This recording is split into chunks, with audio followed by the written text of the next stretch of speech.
direct du parc des expositions de Reims où plus de 200 exposants font rayonner l'industrie champardonnaise. Sur ce plateau, des sujets qui intéressent tout particulièrement les industriels, l'industrialisation bien sûr, la cybersécurité, les financements, la RSE, l'IA et l'accompagnement territorial. Et justement, on va parler attractivité du territoire aujourd'hui avec des exemples d'entreprises qui ont choisi la région pour s'implanter. Je suis accompagné de Philippe Tandeau de Marsac, le directeur Business Unit International de Grand Est Développement. Bonjour monsieur. Bonjour. Bonjour à tous. Je suis aussi avec Philippe Charmont, le directeur adjoint de Business Sud Champagne. Bonjour monsieur. Bonjour. Et enfin, un industriel, monsieur Jérôme Labrousse, le directeur de New Occitan du groupe TAP France. Bonjour. Messieurs, notre sujet s'intitule sobrement mais sûrement attractivité du territoire, exemple d'entreprises qui ont choisi la région pour s'implanter. Et justement, première question pour vous, Philippe Tandeau de Marsac. Grand Est Développement a la responsabilité de déployer la stratégie de prospection pour la région Grand Est. Pouvez-vous nous éclairer un petit peu sur cette stratégie et ses principaux enjeux? Alors effectivement, déjà, avant de rentrer sur le sujet de la stratégie de prospection, je vous laisse revenir un petit peu sur Grand Est Développement, qui est l'agence régionale de développement économique, qui a été créée en 2018 à l'initiative de la région Grand Est, de la CCI Grand Est, qui a pour objectif effectivement de servir les territoires, servir les entreprises. Et la principale mission de l'agence, c'est celle de mettre en œuvre les politiques publiques d'innovation, de transformation numérique, industrielle et environnementale. Et pour ce faire, on va contribuer finalement au renforcement de l'attractivité, de la réindustrialisation du territoire. Alors, nous avons effectivement un pôle international qui a pour objectif de prospecter, de détecter, de qualifier des projets en vue de les implanter sur le territoire du Grand Est. Et elle fait place notamment sur une stratégie de prospection qui a été revisitée en 2024 par la région dans une logique d'une meilleure focalisation, d'un meilleur ciblage, l'objectif étant effectivement d'atteindre des entreprises cibles qui correspondent aux besoins du Grand Est en vue d'apporter des nouvelles compétences industrielles, technologiques et scientifiques. Et ceci, évidemment, il faut l'inscrire face à des nouveaux enjeux, des enjeux liés au contexte international actuel, aux enjeux de la souveraineté, notamment sur certaines filières comme les matériaux critiques, le nucléaire d'avenir, la défense, mais aussi et surtout des enjeux de foncier, puisqu'aujourd'hui il est de plus en plus difficile de qualifier et d'identifier des fonciers économiques qui sont en capacité d'accueillir notamment des grands projets stratégiques. Donc il nous faut composer avec ces enjeux-là, et c'est la raison pour laquelle nous avons mis en place cette nouvelle stratégie en 2024. Justement, très concrètement, elle est déployée comment alors cette stratégie? Alors, cette nouvelle stratégie, elle est déployée de trois façons. Il est clair que notre objectif premier, c'est celui de mettre dans les radars des entreprises les atouts du Grand Est. Nous avons travaillé cette stratégie à la croisée des grandes priorités régionales et l'émergence des principaux atouts différenciants du Grand Est sur chacun des territoires. Donc, notre objectif aujourd'hui, c'est celle de mettre en visibilité ces atouts auprès des entreprises à travers de la veille, de la détection de signaux d'investissement qui nous permettent de comprendre les grandes tendances et les demandes notamment des investisseurs et aussi les logiques d'implantation des investisseurs.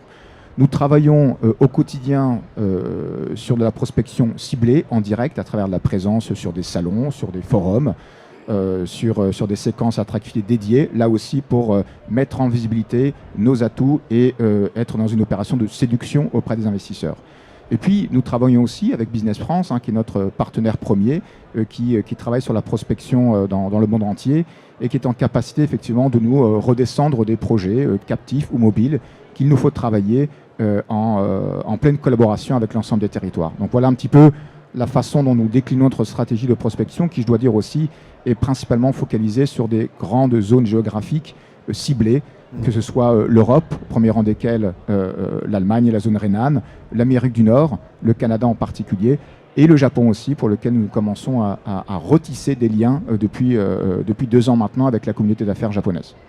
Très bien, merci beaucoup Philippe Tandeau de Marsac. Et pour terminer, quel est l'impact alors de votre accompagnement très concrètement auprès des entreprises exogènes? Alors, j'évoquais tout à l'heure les atouts différenciants comme levier d'attractivité. Il est clair que l'accompagnement, pour nous, on peut le considérer comme un atout différenciant. Pourquoi? Parce qu'on a cette capacité à être agile, capacité à anticiper, à bien comprendre les besoins des entreprises, à bien comprendre leur cahier des charges, leur système de contraintes. Et cette anticipation, cette agilité, en fait, nous permet effectivement d'être aux côtés des entreprises pour les accompagner dans leur processus décisionnel. Nous avons la capacité aussi de travailler de manière collective à tous les étages pour sécuriser les décisions d'investissement. Et c'est vraiment un atout fondamental pour lequel des entreprises choisissent la région parce qu'on a été en capacité à les accompagner dans le bon ordre et avec l'ensemble des partenaires. Je vous cite simplement deux exemples d'entreprises que nous avons. Justement, vous avez des exemples très concrets exactement, deux exemples que je voulais vous partager. Déjà la PME américaine Cirque qui est basée en Virginie, qui est spécialisée notamment dans le recyclage de textiles en polymère, qui a choisi Saint-Avold on va dire sur sa capacité à implanter en Moselle une nouvelle usine de recyclage pour un montant de 450 millions et qui va permettre la création de plus de 200 emplois. Autre exemple peut-être plus local, Magnus Data, qui est une start-up tunisienne qui a développé une plateforme d'algorithmes basée sur l'IA qui permet aux industriels de mieux travailler sur la collecte, on va dire, de leurs informations et être en capacité de mieux sécuriser leurs décisions et donc de permettre à un outil productif d'être beaucoup plus performant. Voilà deux exemples qui montrent aussi le spectre d'entreprises que nous accompagnons, qui va du grand compte, de la PME, mais aussi de la start-up. Merci Philippe Tandeau de Marsac. Je le rappelle, vous êtes directeur Business Unit International à Grand Est Développement. Je passe maintenant la parole à vous, Philippe Charmont. Soyez le bienvenu sur ce plateau. Vous êtes le directeur adjoint responsable du développement des entreprises et des territoires pour Business Sud Champagne. C'est bien cela ? C'est bien ça. Donc c'est un territoire qui couvre l'Aube et le sud Haute-Marne, avec un certain nombre de villes, effectivement, comme Troyes, Chaumont et Langres. Et justement, parlons de ces villes. Quels sont les déterminants de l'attractivité de votre territoire? Quels sont ses atouts? Je vois trois déterminants. Alors, le premier, vous doutez bien, c'est l'accès au marché, puisque une entreprise vient, c'est pour faire du chiffre d'affaires. Donc le marché et son accès est important. Donc le Sud Champagne bénéficie d'infrastructures effectivement routières de qualité et autoroutières qui nous positionnent effectivement sur un bassin de consommation d'environ 22 à 25 millions d'habitants à 4h30 de camions. Et puis j'irai sur son côté ouest. On a la chance d'avoir le bassin parisien, effectivement, avec 12 millions de consommateurs. Donc, c'est des choses, effectivement, qui drainent, effectivement, l'activité. Et puis, il y a d'autres projets qui sont des projets structurants. Et entre autres, effectivement, sur des grands projets qui arrivent, qui touchent le nucléaire. Vous en avez peut-être entendu parler. On a bien sûr, effectivement, le grand carénage de la centrale de Nogent-sur-Seine. Derrière, effectivement, on a un projet qu'on traite effectivement avec Grand Est Développement International qui est Nucléo, qui est effectivement un joli projet effectivement sur la fabrication de combustibles de nouvelle génération.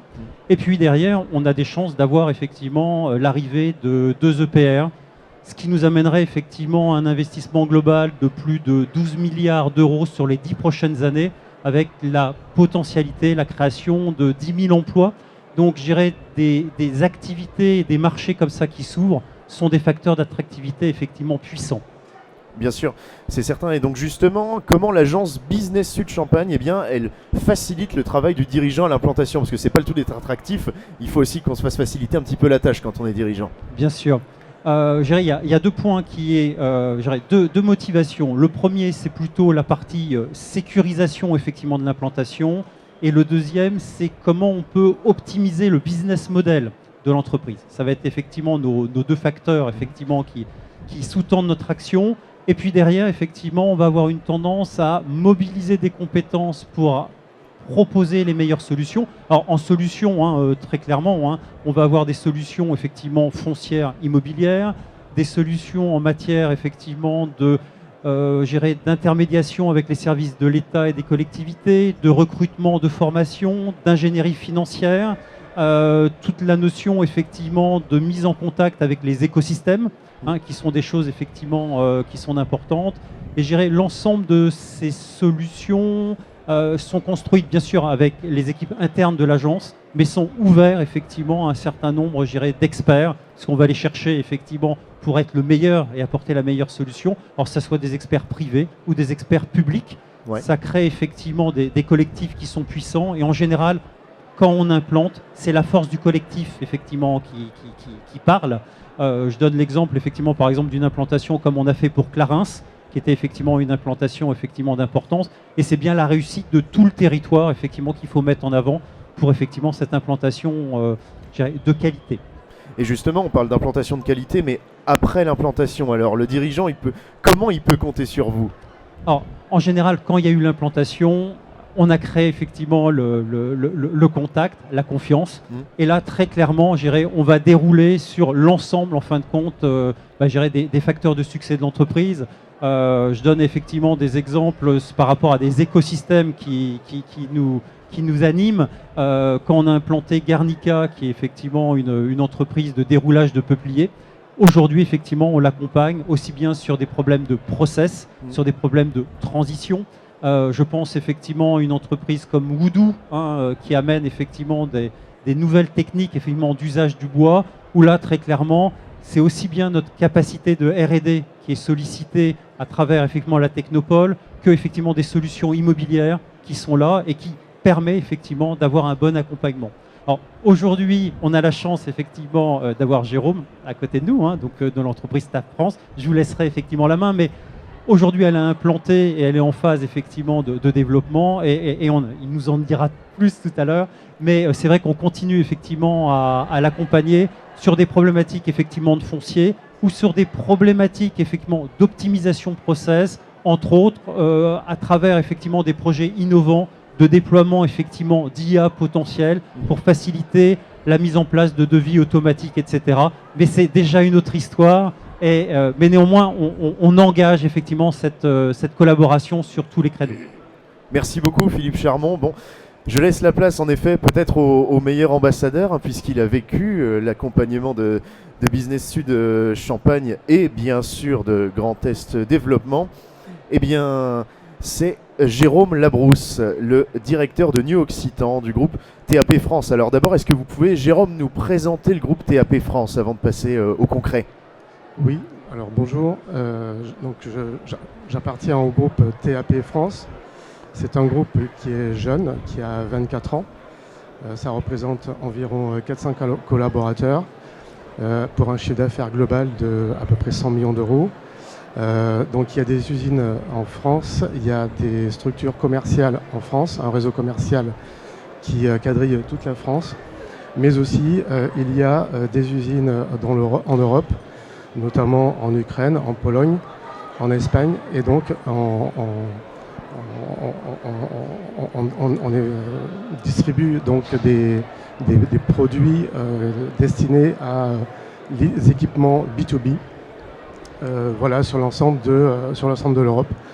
Et on a pour ambition de devenir expert au niveau européen. Justement, vous vous êtes implanté il y a 16 mois à peu près maintenant dans l'Aube. Tout à fait, oui. Donc en fait, New Occitan, c'est une goutte d'eau, si je puis dire, dans l'environnement TAP. TAP, c'est environ 22 entreprises aujourd'hui, et ça avec une croissance à 2 chiffres. Et Occitan, donc, ça fait l'objet d'une croissance externe. Et donc, c'était une entreprise à la base troyenne qui était en redressement judiciaire et donc qui a été reprise par notre groupe il y a 2 ans. Très bien, et justement, alors après 16 mois sur place, quel bilan vous tirez un petit peu de cette implantation? Écoutez, une reprise de société dans de telles conditions, il faut le vivre. C'est pas forcément un exercice facile. Je dirais c'est même un exercice de haute voltige. Il y a ce qu'on imagine et la réalité. Et bien souvent, la réalité est bien différente de ce qu'on a imaginé. Notamment à partir des données des data rooms ou de ce qu'ont pu nous rapporter les anciens dirigeants. Donc il faut vivre ça. C'est un passage compliqué, complexe, avec des mouvements importants, que ce soit au niveau du personnel, que ce soit au niveau financier, que ce soit au niveau de l'environnement avec les clients, les fournisseurs locaux. Voilà, donc c'est une expérience à vivre, mais difficile. Mais justement, j'allais y venir. En termes d'intégration du staff déjà existant dans l'entreprise, comment vous avez fait concrètement? Ça s'est bien passé? Ça a été un peu musclé? Alors en fait, c'est une société qui était qui était basé sur 2 sites de production. D'accord. On a longtemps hésité à reprendre l'intégralité de cet espace de production. Et au final, on a décidé de reprendre qu'un site sur 2. Donc du coup, effectivement, on s'est retrouvé avec des équipes qui n'étaient pas forcément dans notre métier et dans notre organisation future. Donc on a été obligé, à un moment donné, de remodeler toute cette organisation-là. Donc bien évidemment, il y a eu des départs, il y a eu des sorties et des entrées. Revenons justement sur le choix de 3 Champagne Métropole pour votre développement.